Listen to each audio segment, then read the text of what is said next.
For thousands of years, we've been taught that the great empires of the ancient world were Egypt, Greece, and Rome.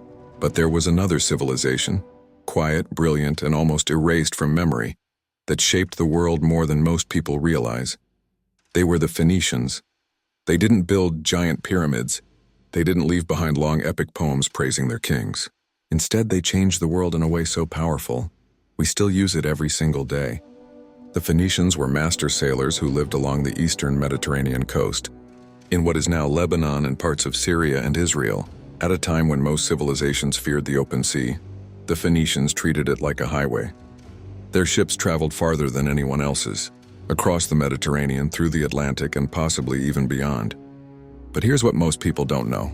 The Phoenicians didn't just trade goods, they traded ideas.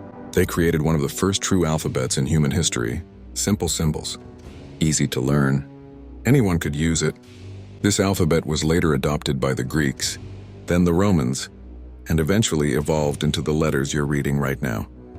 Your ABCs are their legacy. Another secret almost lost to time. The Phoenicians were global brand builders before the concept even existed. They produced a rare purple dye made from sea snails, so expensive that only kings and emperors could afford it.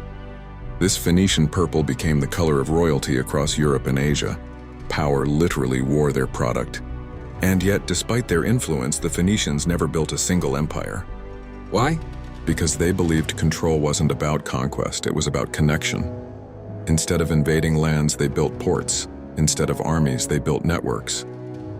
Their cities became hubs of culture, trade, and innovation. Even more fascinating, many historians believe the Phoenicians may have sailed around Africa nearly 2,000 years before Europeans did. Some ancient accounts describe them watching the sun set in the wrong direction, something only possible in the southern hemisphere. And still, their story faded. Why were they forgotten? Because they wrote very little about themselves. They focused on business, not self-promotion.